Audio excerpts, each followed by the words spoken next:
조지 바나라는 분이 쓴 책이 있습니다. 그 냄비 안에 있는 개구리라고 하죠. Frog in Kettle이라는 그 미국 분이 쓴 책인데, 그가 이렇게 얘기하죠. 미국 안에 있는 크리스찬 공동체들이 냄비 안에서 죽어가는 개구리와 같은 상태에 있다라고 말한 것이죠. 이것도 굉장히 오래전에 한 얘기인데요. 어떤 이야기냐면, 개구리를 찬물에 놓고 그 다음에 불을 가하면 개구리는 거기서 뛰어나오려는 시도를 하지 않고 서서히 온도가 올라가면서 그곳에서 죽음을 맞이한다라고 합니다. 그거와 다르게 끓는 물에 개구리를 넣으면 나오려고 막 발버둥을 치게 되는 것이죠. 자, 개구리가 그냥 냄비 안에서 죽게 되는 이유는 자기가 느낀 그 안정감 때문에 그렇다는 거예요. 현재 자기가 있었던 그 환경이, 그 감정이 미래를 맡겼다라는 것이죠. 그 안정감에. 이와 같이 교회들이 안정감을 느끼고 있을 때 세상은 변화하고 있고 사람들이 변화하고 있는 것을 깨닫지 못하고 그냥 안정감을 누리면 교회로서 감당해야 될 복음을 전하기보다는 오히려 더 안정감을 차리려고 살아가고, 그리고 그 영적인 것들이 죽어갈 수밖에 없다는 거예요. 그래서 냄비 안에 죽을 수밖에 없는 개구리 같은 신세가 된다라고 말하는 것입니다. 근데 이분의 이야기가 그냥 한 이야기로 끝나는 것이냐? 아닙니다. 그것이 아니에요. 실제적으로 역사 속에서 유럽과 영국 교회가 증명이 되었고, 유럽의 교회와 영국의 교회들이 진짜로 그 수가 줄었고 쇠퇴했다라는 것이죠. 그런데 여러분, 저는 유럽에 가본 적이 없고 영국에 가본 적이 없지만 사진으로 보니까 그 유럽의 교회와 영국의 교회들이 얼마나 멋있게 지어진 줄 아십니까? 정말로 예, 교회에 들어가면 정말로 그 웅장함으로 인하여 감동을 받게 되는데, 또 그 교회들은요, 또 역사적 문화적 가치가 굉장히 높아요. 그런데 그 교회들이 지금 하는 게 뭐냐? 관광사업으로 교회를 운영하고 있죠. 돈을 내고 의리의리한 교회를 구경합니다, 사람들이. 그러나 정작 주일 예배를 드려야 되고 복음을 선포할 교회들이 그 일을 잘 감당하지 못하고 있다는 것. 그런데 미국의 교회들이 힘차게 유럽과 영국의 교회를 닮아 전속력으로 달려가고 있습니다. 그런데 이 미국의 교회를 쫓아서 또 달려가는 교회가 있는데 어딘 줄 아십니까, 여러분? 한국입니다. 한국 교회가 그 방향으로 달려가고 있습니다. 이런 현상이 여러분 정말 주님이 원하시는 것이라고 생각하십니까? 아니죠. 교회란 말은 건물이 아니에요. 에클레시아라는 그리스어로 그 뜻은 모임이에요. 사람들의 모임, 하나님 사람들의 모임이죠. 믿는 자의 몸이라는 것이에요. 이 말이 크리스천에서 사용되고 그리스도인들의 모임, 공동체로 사용되었고 하나님의 교회, 주님의 교회라는 말로 사용되면서 결국은 이제 종교적인 언어가 된 거죠. 이 교회란 단어를 히브리어로 보면 카도시라는 단어인데, 이거는 거룩함을 이야기하고 있는 거예요. 거룩한 성, 하나님의 거룩한 성을 닮아서 이 세상과 다른 것으로 구별되어야 되는 것이다 라고 말하는 것이죠. 그러기에 교회는요, 이 세상을 따라가는 것과 달라야 한다는 것이에요. 즉 교회는 예수 믿는 자로서 세상과 구별된 사람들의 모임이 되어줘야 한다는 거예요. 세상 사람들의 모습과 달라야 한다는 거죠. 근데 현대로 들어오면서 교회의 영적인 수적인 그 성장이 줄고 주일학교가 줄고 중고등부가 줄고 있어요. 사실 주는 게 아니라 사라지고 있다는 거예요. 근데 진짜 이유가 뭘까? 여러분 한번 생각해 보신 적이 있으십니까? 교회들이 영적인 위기를 마주하고 있습니다. 미국 교회가 썬데이 스쿨 중고등부를 잃어버릴 때 계속해서 고민했던 문제예요. 근데 저는 이 영적인 위기가 교회가, 목사들이, 성도들이 사람의 행위대로 판단하시는 하나님을 두려워하지 않기 때문에, 그 하나님을 경외하지 않기 때문에 그렇다고 저는 믿습니다. 그 하나님의 말씀의 뜻을 들고 행하려고 하지 않기에, 그 이유가 하나님을 경외하지 않기 때문이죠. 교회는 결국 위기를 맞고 쇠퇴하고 있는 것입니다. 병이 들고 있는 것이고 그 복음의 생명이 꺼져가고 있는 것을 사실상 우리가 목격하고 있는 것이에요. 사실 목격했었죠. 그리고 지금 목격하고 있는 것이고 이제 앞으로 그걸 또 보게 될 것이라는 거예요. 왜냐하면 하나님의 뜻을 맞춰서 교회 사역을 하기보다는 개인적인 목적과 필요와 원함을 먼저 생각하는 인간의 그 악함으로 교회, 그 믿는 자의 모임들이 병들어가고 있다는 것이군요. 하나님은 오늘 본문의 말씀처럼 외모를 보시지 않은데 하나님의 뜻을 잘못 알고 우리는 외모만을 믿는 자로 그리스도인의 모습만을 갖추려고 한다는 것이에요. 또한 믿는 자의 모임에서 믿음을 말하고 이야기해야 되는데 그 믿는 자의 모임 안에서 세상에서 일어나는 일, 육적인 일에 더 관심을 두니 교회가 영적으로 쇠퇴한다는 것이죠.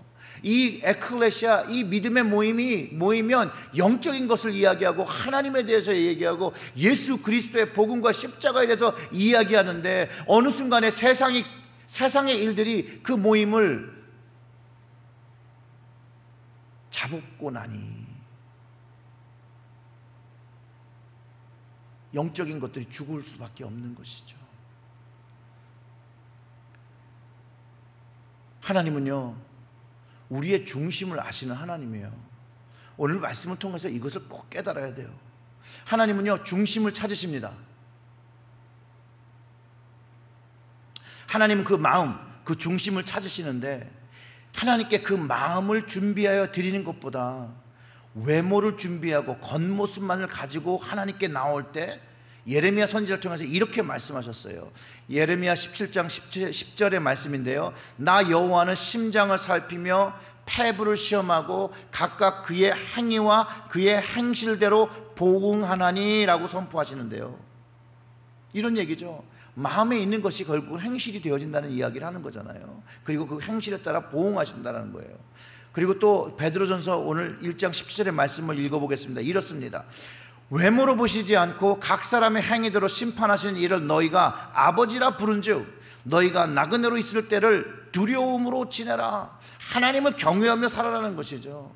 무슨 말이냐면 그 중심을 잘 아시는 하나님, 그 중심을 찾으시는 하나님, 그 마음을 아시는 하나님께 종교적인 행위의 모습을 드리지 말고 그 삶의 행동과 그 마음이 모두 다 하나님의 자녀로서 거룩한 백성으로서 예수의 제자의 모습으로 나타나라는 것이에요. 그렇지 아니하면 거기에 그 행위에 대한 심판이 있음을 가르쳐주면서 이 사도 베드로가 성도들과 교회들에게 하나님을 두려워하라고, 하나님을 경외할 것을 권면하고 있다는 것이에요. 18절을 계속 읽어봅니다. 이렇습니다. 너희가 알거니와 너희 조상이 물려준 헛된 행실에서 대속함을 받은 것은 은이나 금같이 없어질 것으로 된 것이 아니요, 즉 대속의 은혜, 그 구원은 여러분들이 잘 아시는 대로 조상의 덕을 입어서 대속함을 받은 것이 아니에요. 은이나 금으로 같은 것으로 값을 치르고 산 것이 아니라는 것이에요. 우리의 노력, 여러분의 노력, 사람의 노력, 재물로 재능으로 살 수 있는 것이 아니라 그 19절과 20절을 읽으면 주님의 은혜를 믿음으로 그것을 경험한다라고, 얻는다라고 말하는 것이죠. 그 19절과 20절의 말씀을 보면 오직 흠없고 점 없는 어린 양 같은 그리스도의 보배로운 피로 된 것이니라. 그는 창세전부터 미리 알린 바 되신이나 이 말세에 너희를 위하여 나타내신 바 되었으니라고 선포하고 있다는 거예요.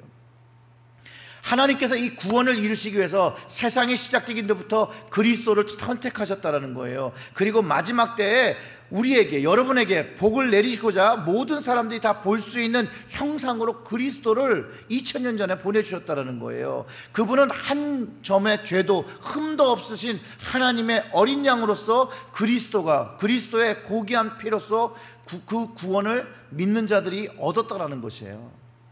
우리를 구원하시고 교회가 되게 하시고 하나님의 모임 되게 하시고 하나님의 거룩한 카도시, 거룩한 백성 되기를 원하시면서 그 아들 예수 그리스도를 보내주셔서 하나님의 구원의 계획을 이해하고 볼 수 있게 하셨다는 거예요. 확실하게 볼 수 있는 증거, 바로 그 예수 그리스도의 부활이라는 것이죠. 그 부활을 경험하면서 믿음을 가지게 되고 소망을 누리게 된다고 말하는 것이에요. 그래서 그 21절을 읽어보면 이렇습니다. 너희는 그를 죽은 자 가운데서 살리시고 영광을 주신 하나님을 그리스도로 말미암아 믿는 자니 너희 믿음과 소망이 하나님께 있게 하셨느니라. 우리 21절을 다시 같이 한번 읽어보겠습니다. 너희는 그를 죽은 자 가운데서 살리시고 영광을 주신 하나님을 그리스도로 말미암아 믿는 자니 너희 믿음과 소망이 하나님께 있게 하셨느니라. 즉 그리스도가 오시고 그리스도가 죽으시고 그리스도가 부활하신 것을 통해서 믿음이 생겼고, 그리고 이제 앞으로 하나님께서 주시는 그 소망을 가졌다는 이야기죠. 교회의 믿음과 희망은요, 하나님께만 있다라고 가르쳐 주는 것이에요. 그런데 우리 현대교회는 믿음과 희망 되시는 하나님을 바라보고 그분의 뜻을 구하기보다는 자꾸 사람들을 교회 중심으로 끌기 위한 프로그램을 자꾸 개발한다는 것이죠. 사람들을 데리고 오기 위해서 치장하고 단장하고 그 외모를 꾸미는데 시간을 들이고 있었음을 우리들 스스로가 깨달아야 되고, 그것을 돌이키고 회개해야 한다는 것이에요. 그리고 그 증거가 나타나는 것이 목사와 직분자와 그리스도인들의 타락이라는 거예요. 왜 이렇게 됐는지 우리 궁금해 하잖아요. 이제 교회의 이야기가, 목사의 이야기가, 그리스도인들의, 믿는 자들의 이야기가 사회 뉴스에 나타나잖아요. 근데 이게 타락 때문인데, 여러분, 타락이 별거 아니에요. 타락은요, 여기서부터 시작해요. 그 중심에 하나님이 없는 거예요. 그 중심에 하나님을 두려워함이 없는 거예요. 그 중심에 하나님을 경외함이 없는 것이에요. 그리고 내가 원하는 것이 그 마음에 자리 잡은 것이에요. 그리고 자신이 원하는 것, 그 마음속에 자리 잡은 것을, 그 원하는 것을 성취하기 위해서 붙잡는 모든 것들이 여러분 우상 숭배의 시작이에요. 오죽하면 성경이 탐심이 우상 숭배라고 가르쳐 주겠습니까, 여러분? 탐심이 우상 숭배래요. 골로새서 3장 5절의 말씀인데 한번 같이 보겠습니다. 그러므로 땅에 있는 지체를 죽이라. 곧 음란과 부정과 사욕과 악한 정욕과 탐심이니 탐심은 우상 숭배니라. 그 마음에 하나님을 바라보고 하나님을 원하는 마음이 아니라 다른 것을 원하는 마음, 그 탐심이 우상 숭배라는 거예요. 분명히 사도 베드로를 통해서 교회인 성도들에게 이 워닝이, 이 경고가 전해졌습니다. 22절과 23절을 읽어보면 이렇습니다. 너희가 진리를 순종함으로 너희 영혼을 깨끗이 하게 하여 거짓 없이 형제를 사랑하기에 이르렀으니 마음으로 뜨겁게 서로 사랑하라. 너희가 거듭난 것은 썩어질 씨로 된 것이 아니요 썩지 아니할 씨로 된 것이니 살아있고 항상 있는 하나님의 말씀으로 되었느니라. 이 말씀, 우리에게 영원한 진리의 말씀을 지켜야 함을 가르쳐주고 있습니다. 진리의 말씀을 순종하기 위해서 하는 것, 그것을 가르쳐주는 것이 있는데, 첫째, 영혼을 깨끗하게 하는 것입니다. 둘째, 거짓이 없어야 되고, 셋째, 믿음의 형제와 자매를 마음으로 뜨겁게 서로 사랑해야 되고, 이것을 지켜내고 살아내야 합니다. 영혼을 깨끗이 하면 여러분 다 아시는 것처럼 회개해야 되는 것이죠. 용서함을 받아야 하는 것입니다. 오늘 말씀 속에서 예수 그리스도의 대속의 십자가를 통해서 용서함을 받아야 한다는 것이에요. 거짓이 없어야 한다는 말은요, 그 마음과 겉이 동일하게 영혼의 깨끗함을 가져야 한다는 말이기도 합니다. 한번 생각해 보세요. 겉과 속이 다른 자의 모습, 하나님이 기쁘게 받으시는 모습이 아닙니다. 또한 형제와 자매를 마음으로 뜨겁게 사랑하는 모습이 절대 아니죠. 오늘 말씀을 통해서 우리들의 마음을 비춰보고 하나님이 원하시는 모습이대로 이 성경 말씀을 받고 지키시기를 주님의 이름으로 축원합니다. 그래서 영원한 진리의 말씀을 지켜야 합니다. 그리고 이 영혼을 깨끗하게 하는데 이 말씀을 지킬 때 깨끗해진다는 것이죠. 하나님의 진리의 말씀을 순종하려고 자신의 삶을 고치겠다라고 하는 이런 마음, 즉 거듭남을 경험한 사람에게 썩지 아니하는 씨, 하나님의 말씀이 심겼다고 가르쳐 주는 것이죠. 이 하나님의 진리의 말씀은 우리 심령에 영혼의 뚫림과 떨림을 주어 그 말씀이 하나님의 말씀인 것을 깨닫게 한다는 것이에요. 또한 그 하나님의 말씀이 우리의 심령에 임할 때 그곳에 하나님의 역사하심을 경험하게 된다는 것이에요. 성경에서 하나님의 말씀을 임할 때 예레미야가 이렇게 표현합니다. 예레미야 23장 9절의 말씀은 선지자들에 대한 말씀이라 내 마음이 상하며 내 모든 뼈가 떨리며 내 취한 사람 같으니 포도주에 잡힌 사람 같으니 이는 여호와가 그 거룩한 말씀 때문이라 라고 합니다. 하나님의 말씀이 실제로 내 마음에 임재가 되어질 때 나타나는 현상과 경험인 거죠.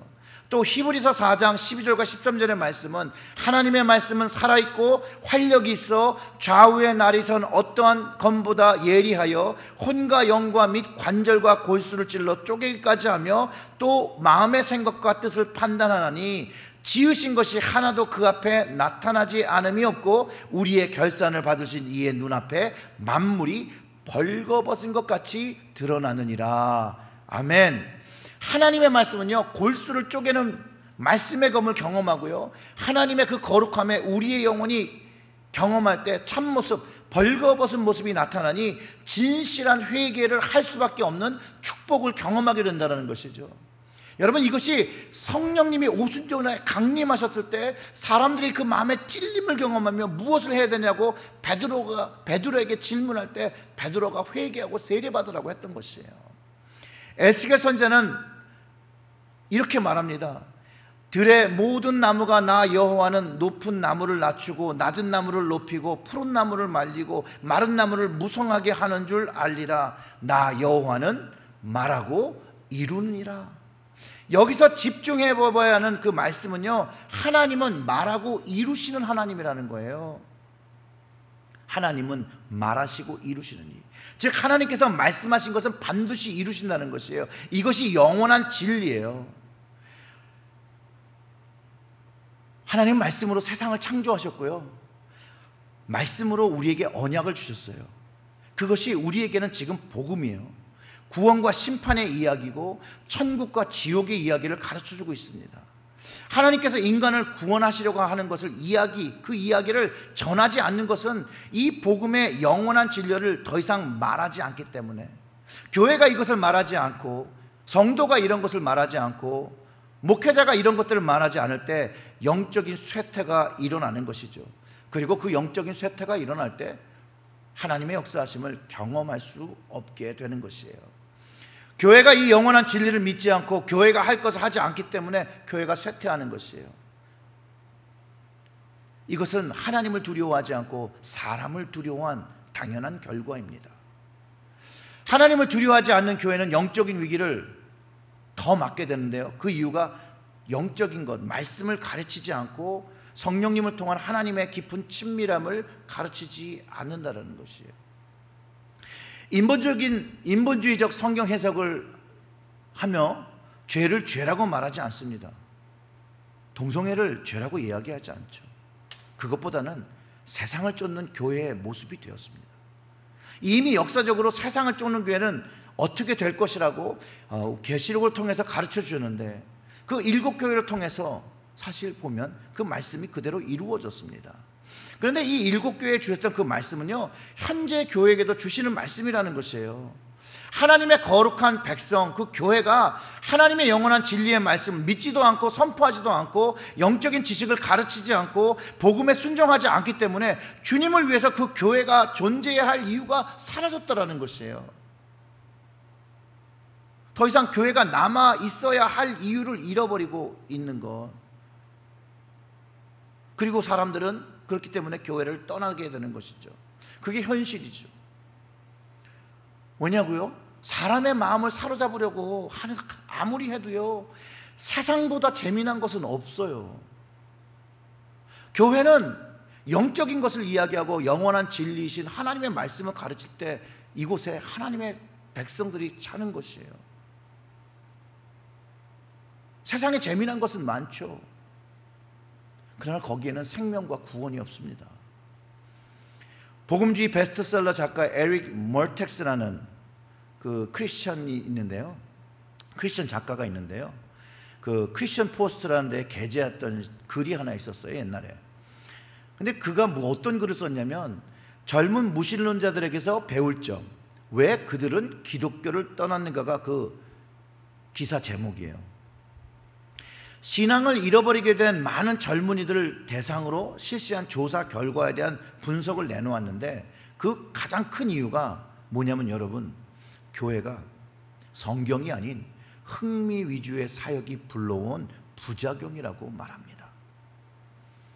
그는요, 오늘날 교회 사역과 청소년 사역은 대부분 어떻게 하면 사람들을, 아이들을 지루하지 않게 하지 않을까라고 하는 것에 초점이 맞춰져 있고 그 결과 그들을 재밌게 해주는데 많은 시간을 할애한다라고 말합니다.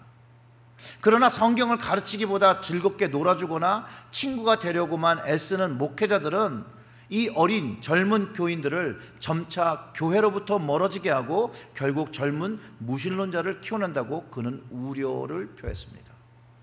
사랑하는 성도 여러분, 우리는 또 우리 교회는, 우리 가정은 무엇을 가르치고 제공하고 있습니까? 영원한 진리, 바뀌지 않는 진리를 가르치며 배우며 소망하고 있습니까? 아니면 세월에 지나가는 유행을 쫓아 살며 여전히 만족하지 못하며 갈급해하며 살아가고 있습니까? 그리고 우리의 자녀들에게 무엇을 말하며 살아가고 있습니까? 세상의 가치와 기준입니까? 세상에서 잘되라고 가르치십니까? 아니면 하나님의 축복을 얻으며 잘되라고 가르쳐 주십니까?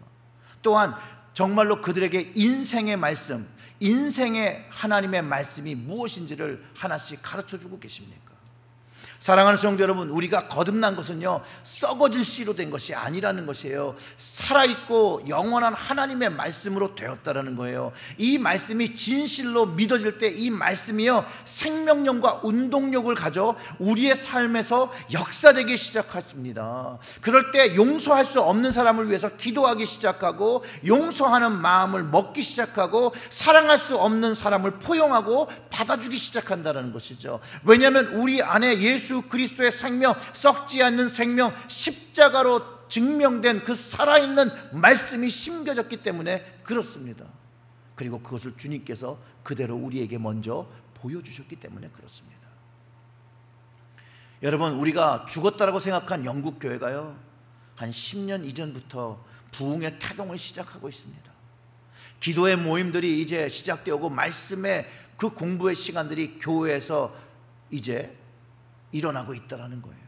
사람들이 영적인 목마름을 가지고 나온다는 것이에요. 영적인 태동이 시작된 것입니다.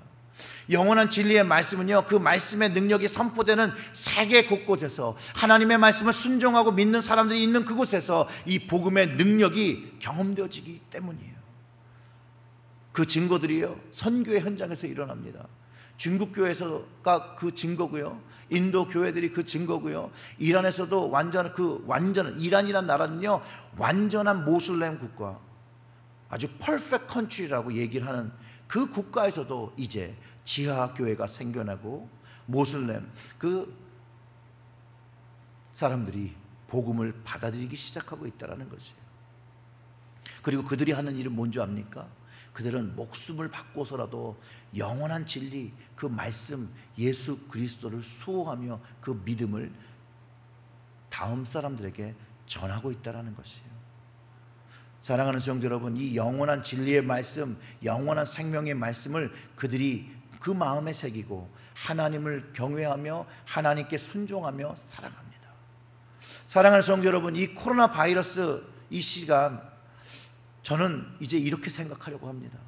하나님께서 우리 가정을 다시 말씀과 기도로 세우라고, 우리의 교회를 기도와 말씀으로 세우라고, 거룩하게 세우라고 주신 축복의 시간으로 이해하고, 이것을 우리는 이제부터 전심을 다해서 해야 합니다. 이 코로나 바이러스 이 시간을 여러분 헛되이 사용하지 마시길 바랍니다. 전심을 다해서 여러분 가정에서 말씀과 기도의 시간으로 거룩한 가정, 하나님께서 만드신 그 놀라운 축복의 손을 여러분 경험하시기를 주님의 이름으로 축원합니다. 그리할 때 우리 모두가 하나님으로부터 받은 이 영원한 진리를 경험하고 또 이것을 찬양하고 그 하나님을 예배하는 우리 모두가 되기를 주님의 이름으로 축원합니다.